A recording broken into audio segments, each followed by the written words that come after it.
Hello and welcome to This Week in Cyberspace, coming to you from Taipei, where the RightsCon2025 is taking place. Thousands of activists and leaders in the space of human rights in the digital age are gathering. And we have with us Henri Verdier. He is the French ambassador for digital affairs within the French Ministry for Europe and Foreign Affairs.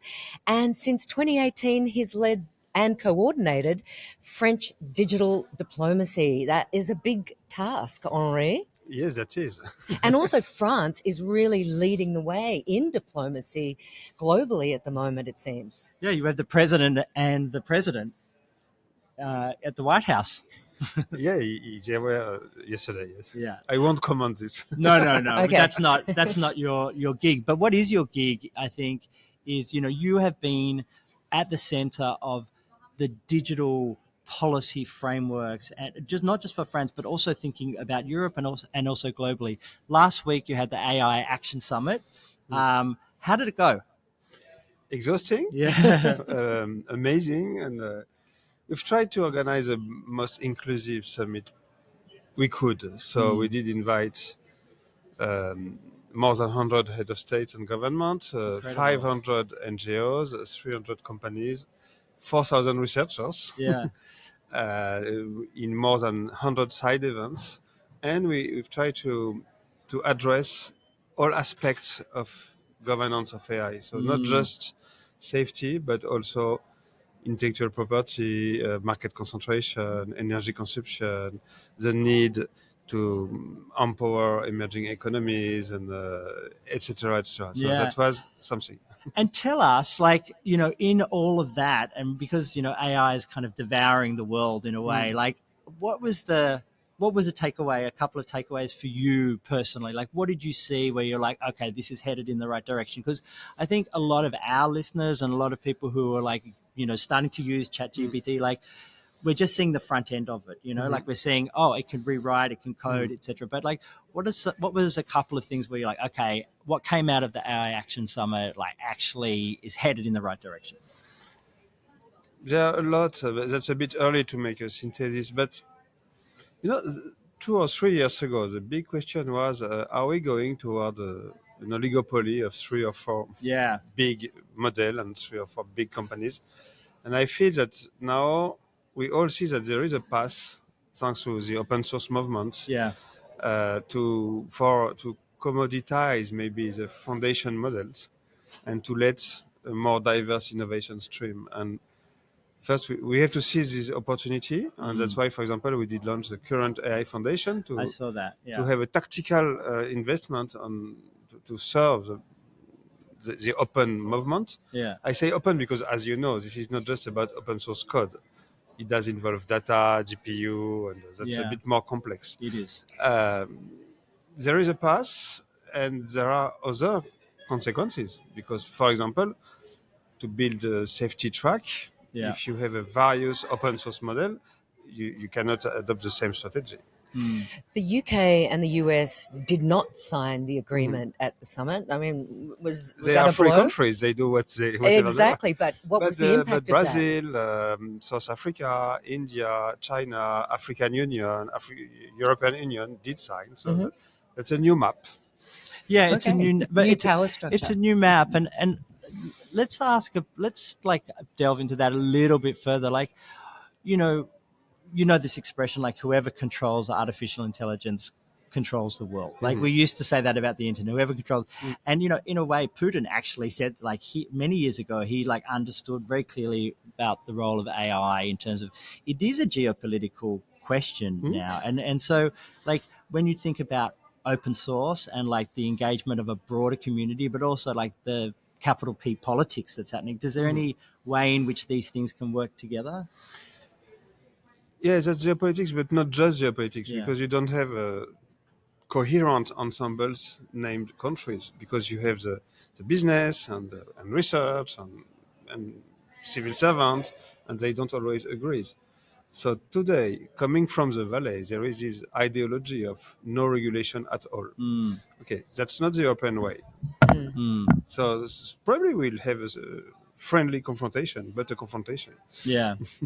What does that look like at the moment? That confrontation, how is it For playing example, out? the US didn't sign the Yeah. final document. That's Yeah. not cooperation. For example, the beginning of the implementation of the Global Digital Compact starts with a very strong position from the US against regulation, Yeah. against any form Yeah. of regulation. Mm. But that's Okay. how diplomacy works. We start with positions and then we discuss. Why do we need regulation? That's interesting. First, I don't think about regulation, but more governance. Governance Yeah. can come through regulation, but it can also be through open standards, of, voluntary commitment, shared return of experience, peer learning. So that's a long series of. Do we want, so in one word, innovation doesn't always lead to progress. If we want AI to become a progress for humankind, we need a collective direction of this. Yes, we need to build collectively this common future.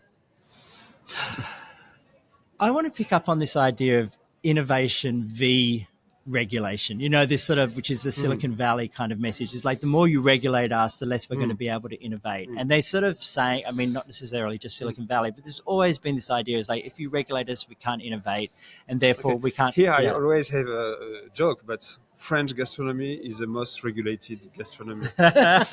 Yeah, voila. And winemaking No, but too. that's important. Of course, you can design bad regulation, or you can regulate in a bad design with a heavy burden, paranoid, etc. But sometimes regulation can allow a level playing field, a fair competition. Monopoly is not good for innovation. Yeah. No. And so that's it depends on how you write regulation. Yeah, I love all that, and I think that I mean, you and I have spoken a lot about like how to be a civil society actor, how to be vis-a-vis a government, and how does like the kind of the human rights based approach to technology connect with like the other interests on like market access or competition, etc. So, how do you see? Like, are we playing in the same kind of world as obviously not French gastronomy, but like, are we playing in the same world as social media? Like, how big an issue, how transformative for you do you see AI as for the world? Like, is it much more than social network? bigger than the internet? At least equal than the internet, maybe bigger, because it does invade the world, not just. We'll face AI in your house, in your body, in your car, in your cities. It will enter into the real world and much more than the internet itself. Right. And what do you say to the 2.6 billion people who are disconnected who are not connected? Like, how are they going to enjoy the benefits of AI? Is there some sort of that's a real concern. Yeah. And for example, in margin of the summit, we had a meeting with 8 ministers of digital affairs from African countries. And we did discuss. But for example, let's see the situation from African countries. Even if they don't, so first we have to continue to fight for a better connection and a meaningful connection, etc. But even if they don't have a perfect connection, they can improve agriculture, they can improve health systems, they can improve education system thanks to AI. If we pay attention, if someone, and I hope African startups develop solutions for those countries. That's one of their main concerns. Yeah. They told us, okay, you want to speak about existential risk. We want to speak about existential needs. Oh, interesting. That was a very interesting sentence. We want to be sure that you will find solution for all countries. Yes. You mentioned China being a signatory to the agreement that came out of the summit. That's a declaration. That's a declaration, an agreement. Okay. That's a non-binding. That's non-binding. Okay. So what did they actually sign up to? And in the light of the release of DeepSeek, which has kind of changed the whole landscape for AI globally. Yeah. Sorry, what's the connection that you made between DeepSeek well, I'm wondering, China is now such a big player in this space. Yeah? What sort of agreements, non-binding agreements? No, but the declaration is public. You can find it on the website. Okay. That's a political declaration, human-centric AI. Yeah, but that's not the exact agreed language because we did extend a bit. We did speak about the respect of rare languages, about market concentration, about new concerns. The big result from this summit is that we did agree on a complex framework of the needs of governance, bigger than ever. So to try to have a coherent and unified vision. The second thing you did mention, we've tried to unify a bit and balance innovation and governance, because of course, again, we believe in progress and we want to encourage progress. So for this, we need research, we need development, we need companies, we need, but we cannot be, as my president said at the dinner the first day, we've tried the Far West, it was not so good. So we don't want a new Far West. And what about the environment in all of this? What about the protection of the environment in the development, the humane development of the AI space? So that's very important. As you see, there are conversation, and some people say it will cost a lot and a lot of energy. Others say we need AI to fix environmental issues. My first observation is that technology doesn't fix anything, never. Politics does. So the question remains: will we decide to save the planet or not? If we don't, you can have as much AI as you want, nothing will change. First. Second, yes, obviously there is a necessity to, I'm a veteran of digital stuff. I started my first company in 1995. You were an entrepreneur in this area. So I remember, I feel that we became more and more lazy, because more and more the story of digital was, don't think. You can buy as much machines as you want in my big data center.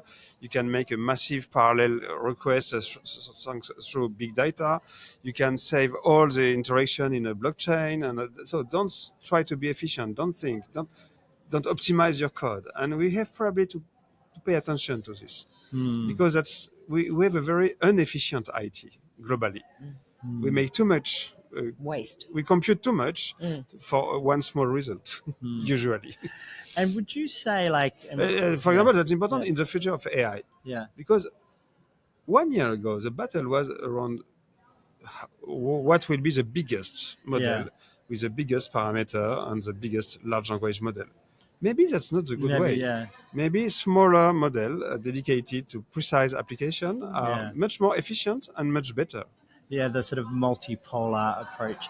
But thinking about Henri Verdier as the person, as necessarily the ambassador, how optimistic or pessimistic do you feel about the advent of AI? What do you think about it? I know in a way it's both, but that's right? interesting, because that was, so at the final session, the moderator did ask this question to the room. Oh, interesting. And I told to my neighbor, that's not such a good question. Okay. Sorry. No, because the question is, what do we have to do? Doesn't matter what I believe regarding the future. The question is, what should we do today? And today we have to fight for... What are we fighting for? For democracy. So a shared definition of our common future. Respecting human rights and human dignity, a collective decision, environmental impact, and to be sure that the benefits, there will be real benefits from AI. If we do this just for targeted advertising, well, it's really to strengthen few social networks. It's really encouraging that you say that. And, when you talk about all those things like democracy, saving the planet, environmental sustainability, that are so central to, the future of the world.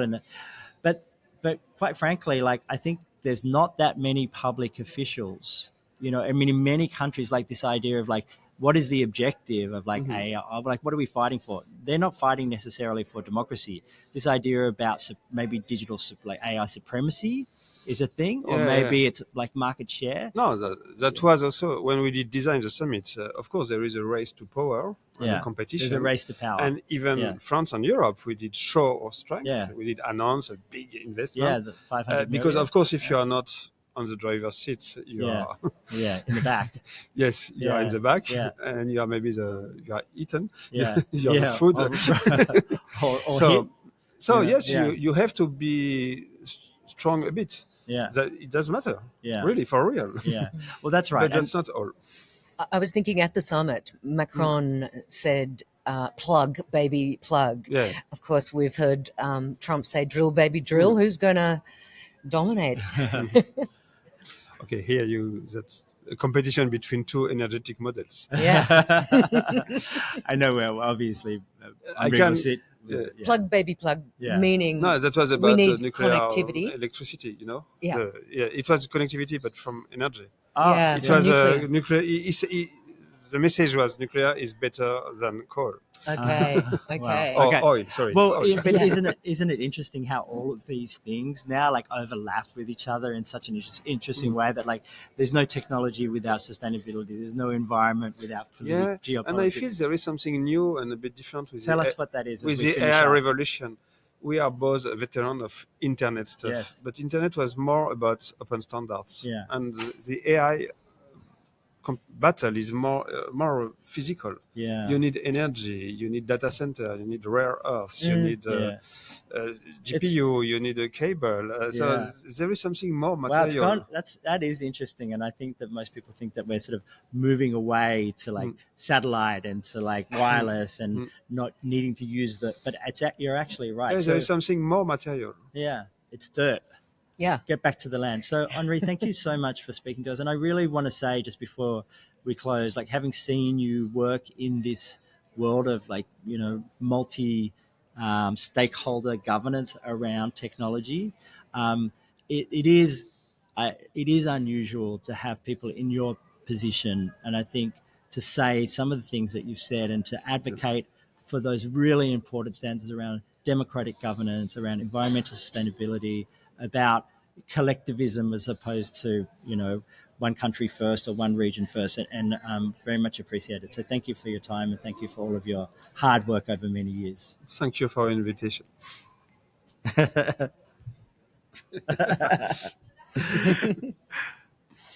All right.